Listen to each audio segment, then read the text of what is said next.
What's up, y'all? We are about to get into the Arkansas River Part 2.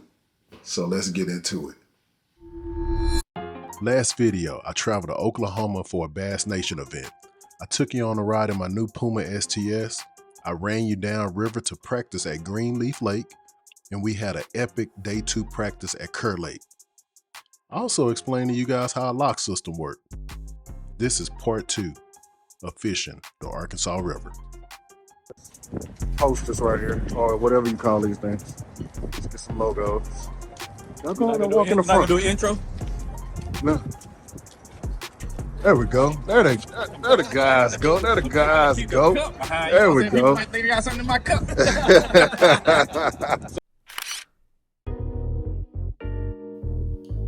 All right, so the guys that are in the photo, they're good friends of mine and members of my local bass club here in Texas.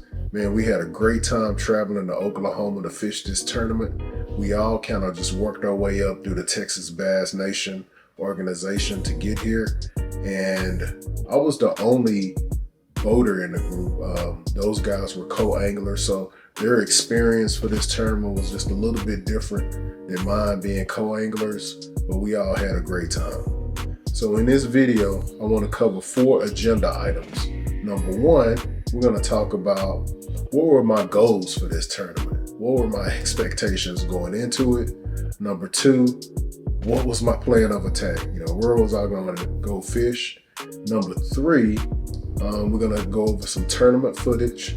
And for number 4, we're going to go over tournament results. Now, going back to number 3, I know you noticed in the thumbnail that I got stuck on the sandbar. We're going to go over that, and that was the most humiliating thing that ever happened to me since I've been a boat owner and just being out on the water, period. But I hope that I can provide a lessons learned to anyone that's watching this video going forward.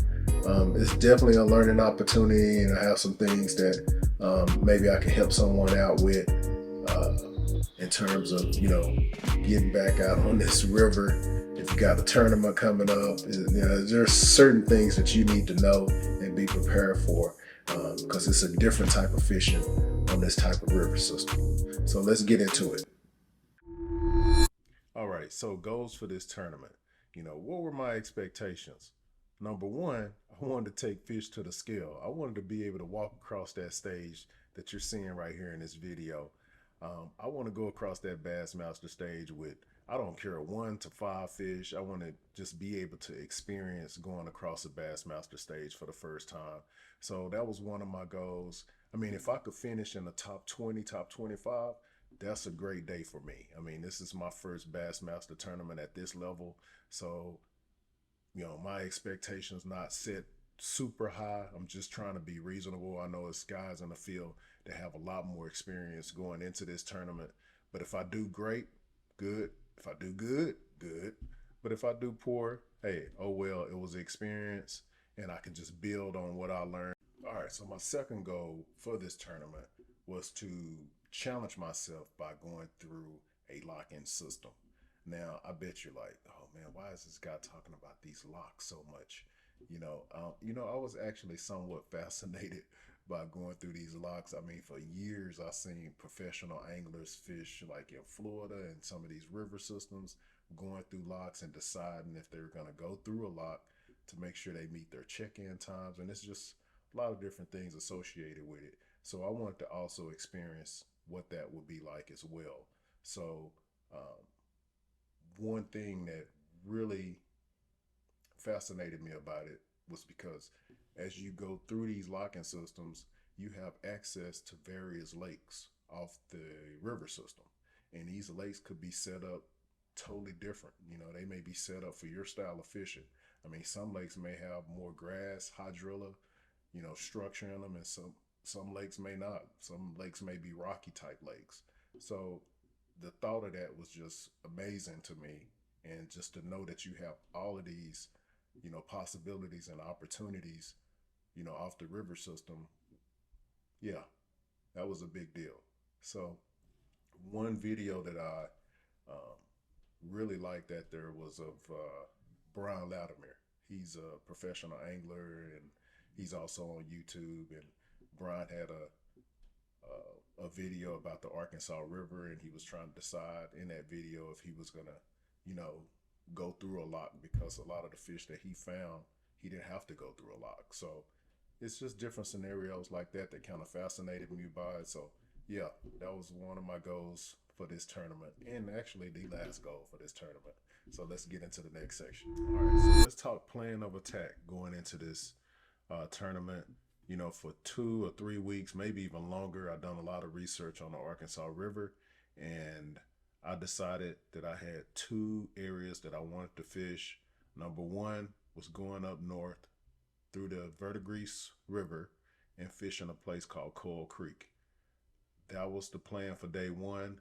Day two, going down and fishing a lake called Greenleaf. So let's get into more details about those two areas. So this here is the port of Muskogee, Three Forks Harbor. That is the launch site location for the tournament.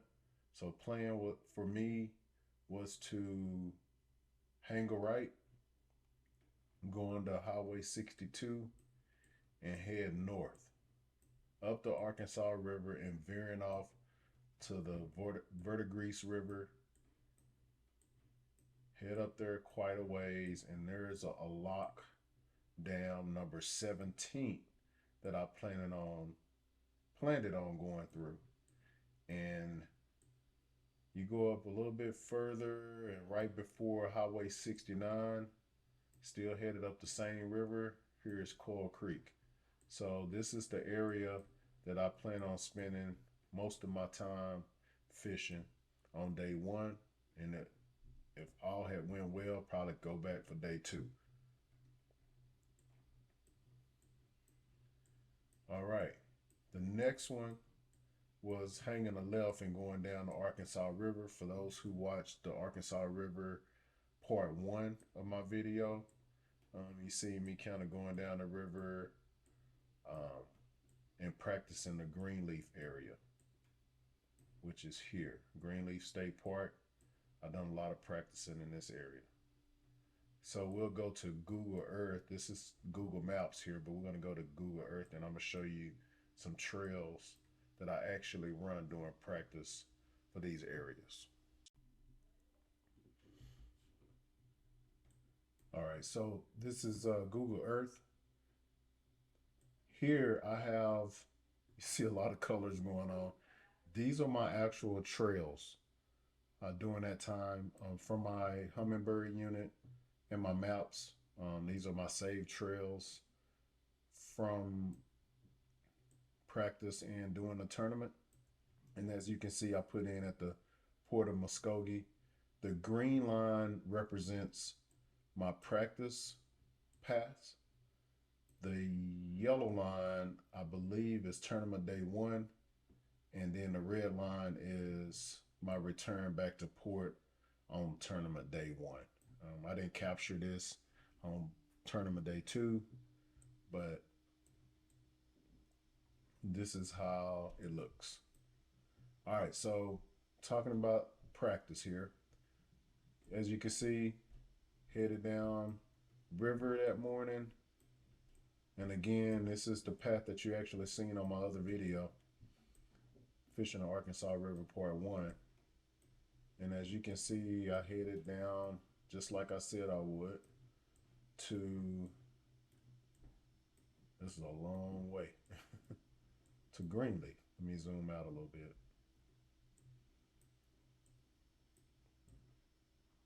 I think somewhere around here, I kind of veered off, seen a sandbar or something, got low. I think I come back in a little bit to the middle of the channel. And as you can see, I hang this left going to Little Greenleaf Creek, and you can see all the areas that I fish. If I'm here for a long time, that means I caught fish in this area. So I really worked my way around this, I think it was a railroad track here. And then you can see my paths of the areas that I practiced in here.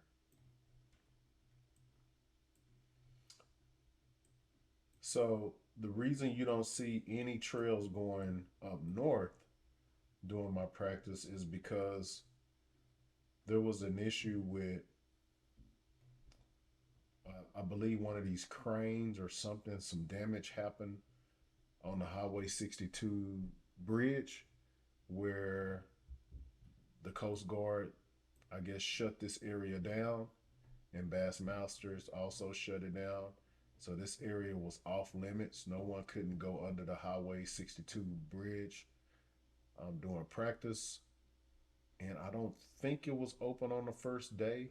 Maybe it was. Maybe it was open by the time we started the tournament. I don't remember, but I certainly couldn't practice up there. So most everything I done was down south until the second day. All right, so those are the areas that I plan on fishing. Those are my plan of attacks. Only thing I really didn't cover was the lure choices and things like that I was using during practice. I mean, I was using anything from a brush hog to a jig. A lot of my colors were dark colors. I mean, black and blue jig, a dark color brush hog. I mean, a lot of the water that I've seen, a lot of water I fished was more milk chocolate type water, especially along the river. Wasn't very clean. In Greenleaf, the water looked a little better, a little bit clearer. So I had some finesse worm techniques. Used some robo worms, lighter colors, like some lighter reds and purples and things like that. So that was pretty much all I used during the tournament for the most part. So now let's get into some actual tournament footage. If you happen to get on my camera or anything, you okay with that? If I post it on social media? Oh, that's fine. Okay, all right. I'll only expect a little bit of rain.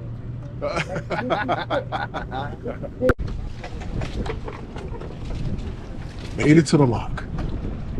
It's a big deal for me. How long?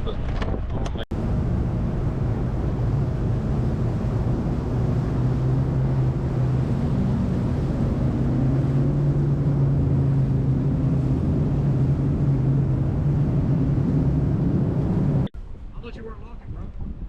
Huh? Oh, Huh? I thought you weren't looking. Oh, no. Look at you. Yeah. I was just, it was all dependent on time. Yeah. They got us out of there pretty fast. Yeah.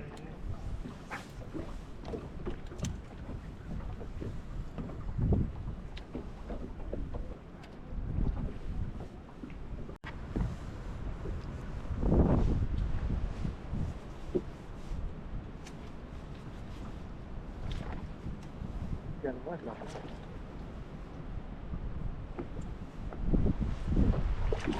I don't know if it'll keep.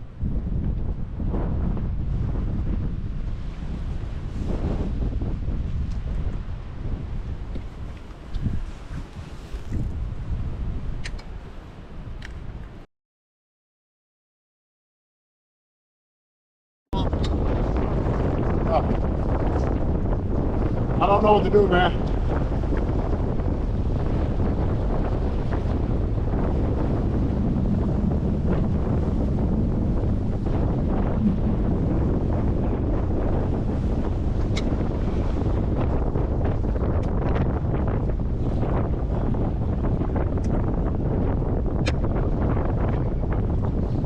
Follow that map.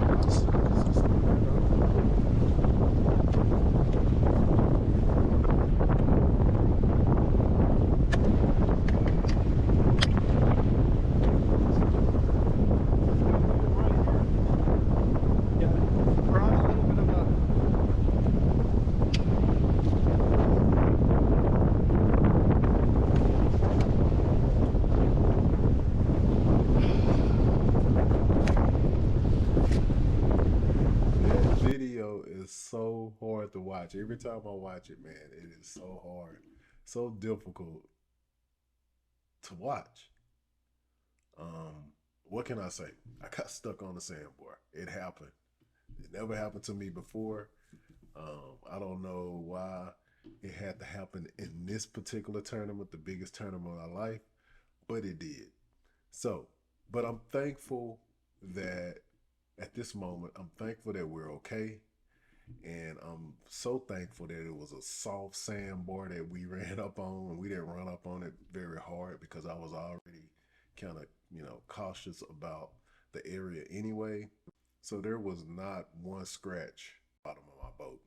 People I tell this story to, they're like, "Oh, how did you feel about scratching up that Puma STS?" It didn't happen.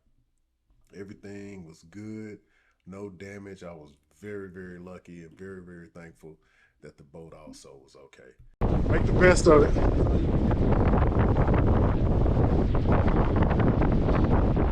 Put you on the GoPro, but not like this.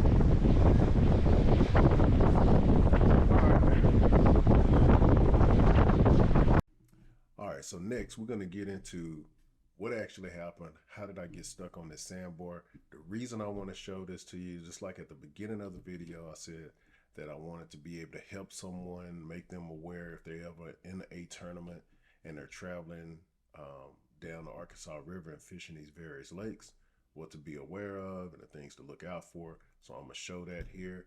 And before I get into it,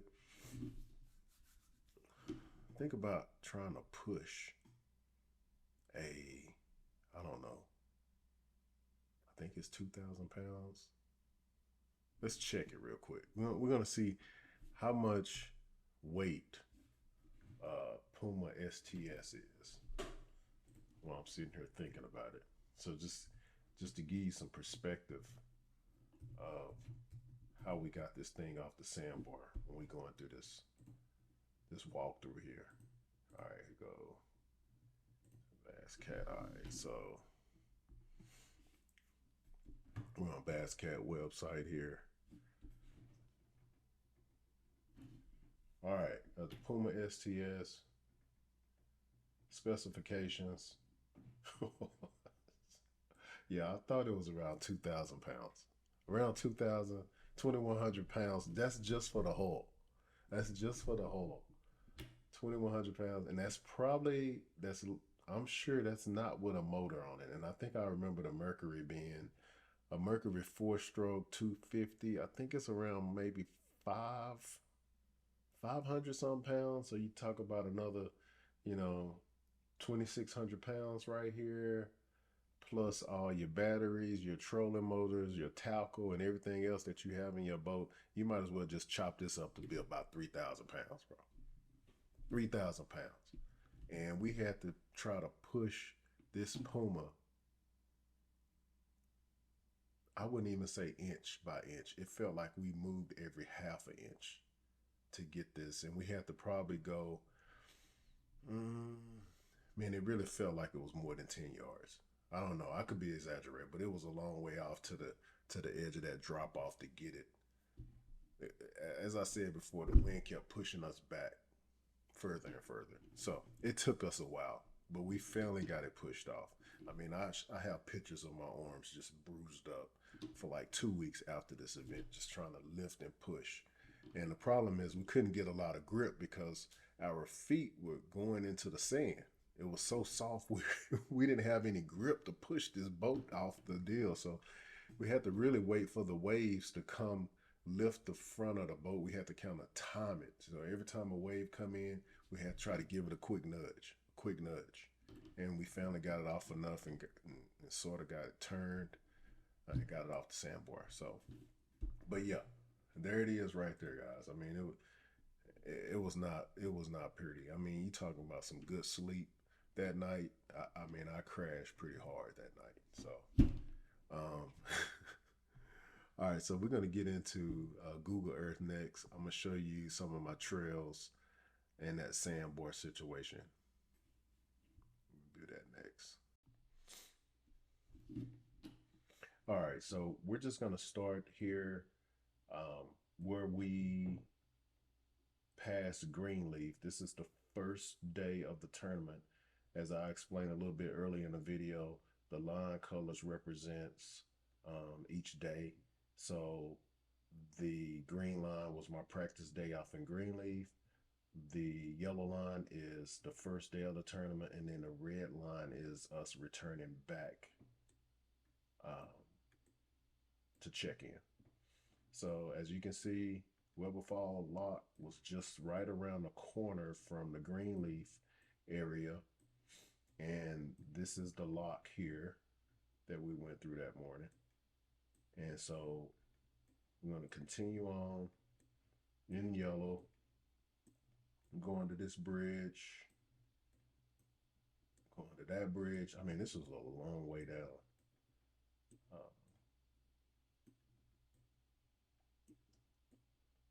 Thought I had the mileage calculated or summed up somewhere, but I don't. I'll probably come back and just drop that in the video. All right, so here's my turn into what you're looking at here, or looking at, excuse me. We are going into the Kerr Lake area or Kerr Reservoir, and this is the turn I took to get in here, right here. See in yellow.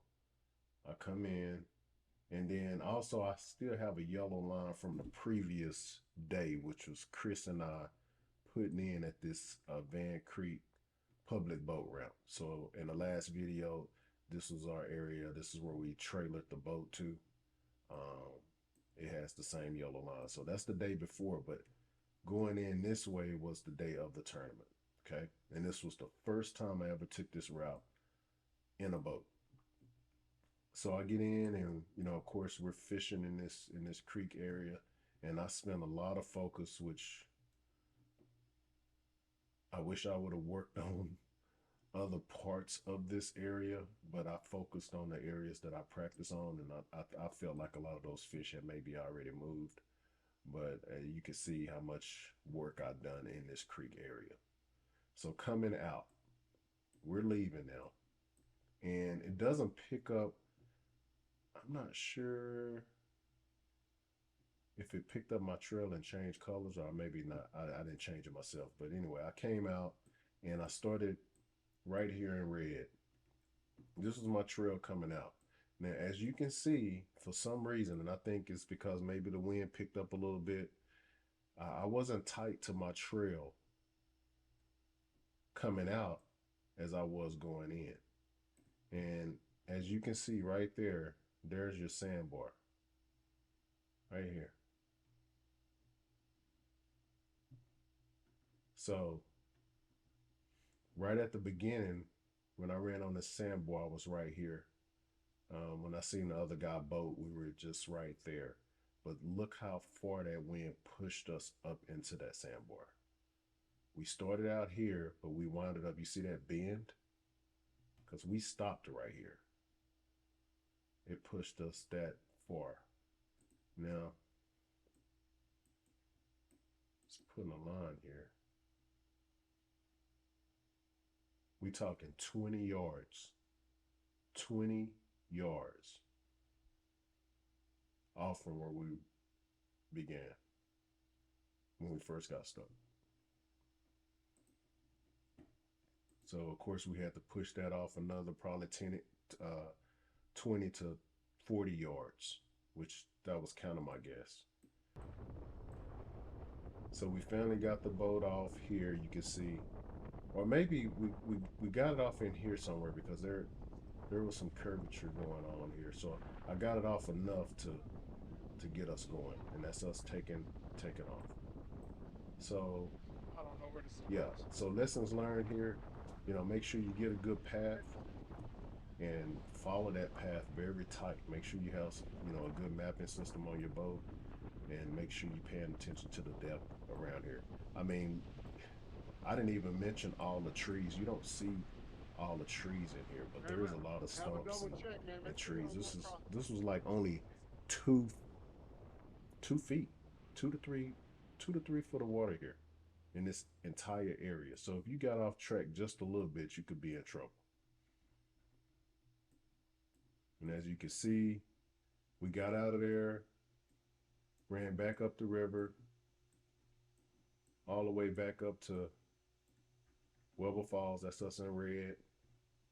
We just kind of we spun around here a few times to gather ourselves. I mean, our clothes were wet, and we were trying to get dried off and get adjusted here.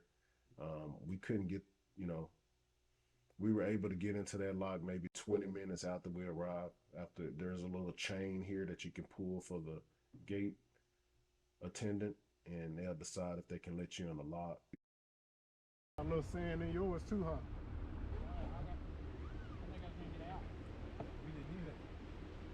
That was in the water. It was in the water. Didn't do me looking good either. Huh? I still didn't catch no fish back there either. That's our story too. It can't be worse than ours though. We went swimming. Yeah. Lost my hat. So they went ahead and opened the gate for us, and you can kind of just see us floating in that gate, just waiting for the water to rise so we can take off again. And our first stop going back up, you remember I said we had a little bit time to fish, so this is me running over in the greenleaf to see if I could catch a keeper. Right in here. This is the area that I focused in, the area that I liked in Greenleaf. And this is where I seen the other guy come in as well that I mentioned earlier. So, yep. So you know the routine. We ran back up to check in, and that was it for day one. So next up is day two. Man, day two and yesterday was rough. And I am tired.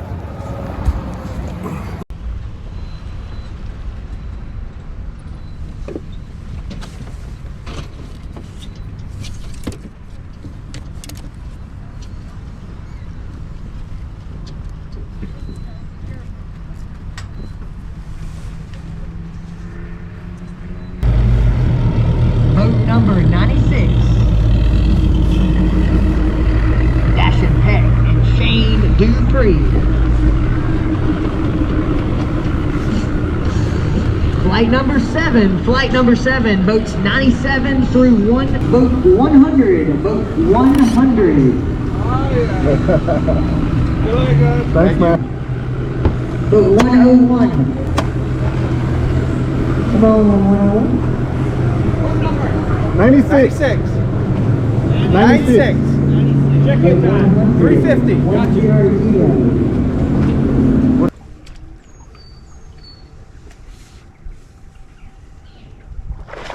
Oh, you got one? Holy shit.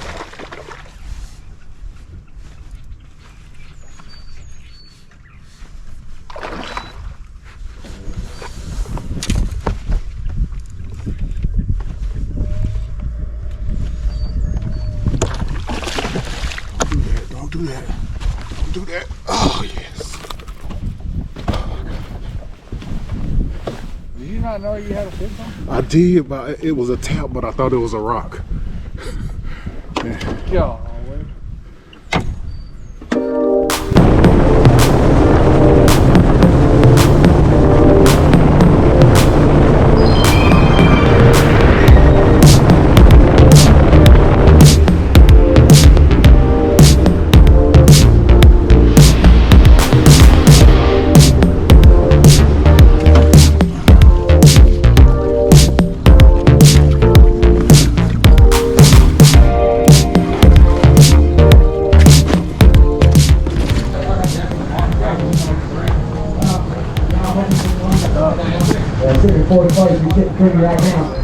I get paid top 30 on the non-boater side.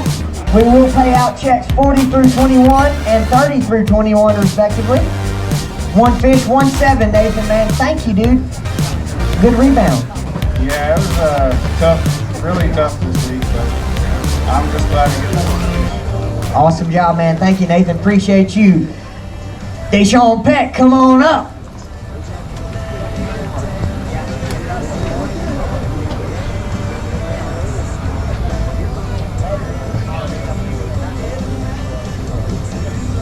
He's got one in the bag. Good to see him today. He's got one live. Kept that thing alive. It's jumping around up here. It's flopping like fish are supposed to. It's flopping. That's those good live wells on the bass cat. Oh boy, Bass Cat, good live. 2 pounds, 14 ounces, man. Thank you so much. Appreciate it. Well, we appreciate you fishing with us out of Texas.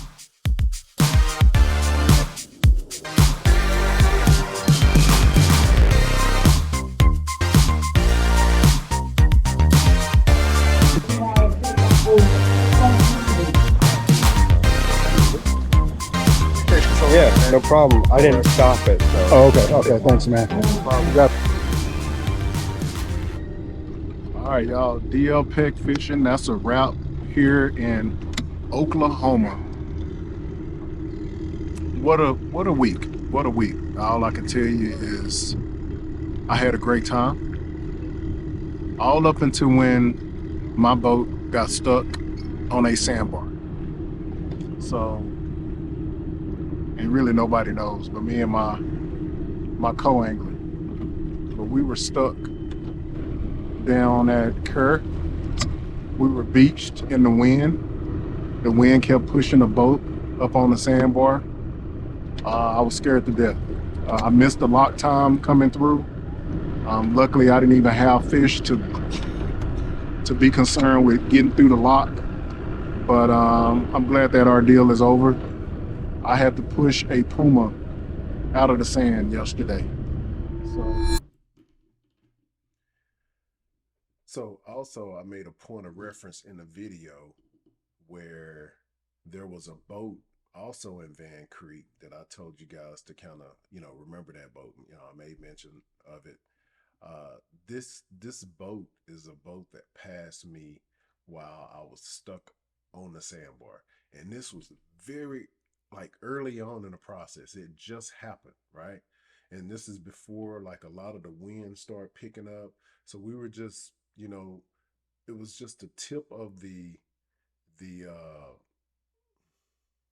the bow of the boat was just on the sandbar, right? And I didn't realize that I had so much area behind the boat, but it was still hard to kind of, get the boat off. Even the front of the boat was still pretty heavy to get off.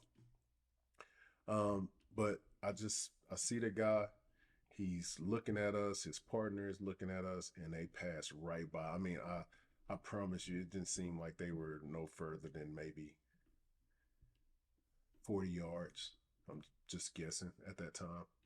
But they they didn't say nothing. They were gone. And I knew he had fish. I mean, I seen him catching fish in Van Creek on the other side. So likelihood I knew he had fish. I'm not complaining about that. But I just want to bring this part up in the video because I think it's important for people who's watching to, make sure to not make a mistake like I've done and not have a trail going down into areas like that off the Arkansas River. You need to be able to practice and run those trails and make sure that you have, areas that you don't get stuck in. So I don't fault the guy at all. For me personally, I don't leave people stranded on any lake. If I see someone needs some help, I'm at least stop and acknowledge them. Maybe make sure they have a phone, or if it's something I can do to help at the time, I would do it. I've always done that. In fact, I was on a top 6 tournament last year on Lake Fork here in Texas, and we were headed to my partner and I. We were headed to weigh in, and we had fish, and we were trying to make sure we get to weigh in on time so we wouldn't be penalized. And as I come around the corner, it was this long point, and there was a Nitro Z21 that was, he was stranded. Him and his wife were waving us down for help. So I stopped, and I knew I didn't have that much time to get to the scales. So I pull over, hey, what's going on? Oh yeah, my engine won't start. So I just simply told them, okay, here's the situation. I have fish in the live wells. I need to make my check-in time. I promise you, I will come back and get you. Okay, I promise you that. It's his wife and his little boy. I'm gonna come back. So we went. I told the tournament director, even the tournament director this was I actually have a video about this. No, it wasn't the Skeeters Bass Champs. I was gonna say it was one, but Skeeters did do the weigh-in. But this was Fun and Son top 6 here in Texas. Told the tournament director, hey, this guy's stranded out there, and he basically just still put it on me. I mean, they wasn't gonna go out and take him. I said, no problem. I've already told him I'll go get him, but I thought maybe the tournament director, someone can go, do something about it. Anyway, I went back and I got them, and I pulled them in, and it was a good deal. The guy was actually test driving a new Nitro. He had just bought it and was having problems with it. He was from Houston all the way up here in at Lake Fort. But anyway, I helped the guy, and I felt good about it. So that's just me. So, but I didn't expect this. I just want people to be aware, because in a tournament like this, some people just, they're not gonna stop. And that fella did go on to advance. I got his name in his boat. I remembered the color of his boat, and I'm gonna get into why I'm so happy that I waited to do this video, because I actually ran into this guy on a Teams meeting one night. Yeah. So I remembered the color of his boat, but I couldn't really make out the name on the boat. And there was a couple initials in there that I recall seeing. And me being a part of Texas Bass Nation, I'm the secretary and IT director for Texas Bass Nation here. We had a Zoom call with all the anglers that qualified after that Arkansas River qualifier from Texas. I had to set up the meeting for that. And I happened to see this guy's name in the meeting. He had joined the Zoom call. So I sent him a private message and say, hey, are you the guy that own a orange and black boat? And he was like, yeah, that's me.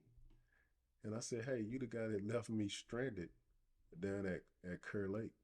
And he didn't deny it at all. He said, hey man, I'm sorry. And I had fish and I was trying to make the lock time and I didn't want to miss the lock, etc., etc. I told him no hard feelings, but eventually I'll be working on a YouTube video to talk a little about that as a lessons learned. So it's a small world. So you never know who you run into. I actually wound up being in Greenleaf a little bit after we got stuck. We had maybe an hour left to fish. We made it through the next lock time, the locksmith or whatever you call them, the lock gates or whatever they let us through. And we had an hour to fish. So I recall being in Greenleaf and seeing him and his partner go under the bridge. Now, he didn't see me, the boater, but his angler did see me over fishing in Greenleaf, and he looked over at me and he stared me down because he was like, I cannot believe you made it out of there. And if once you look at this video even in more detail, the reason why we got even stuck further on that sandbar, because we were reaching like 30 miles, 35 miles per hour winds, just pushing us up into that sandbar even more. So every nudge and push that we done on that boat wasn't going to help, inch by inch.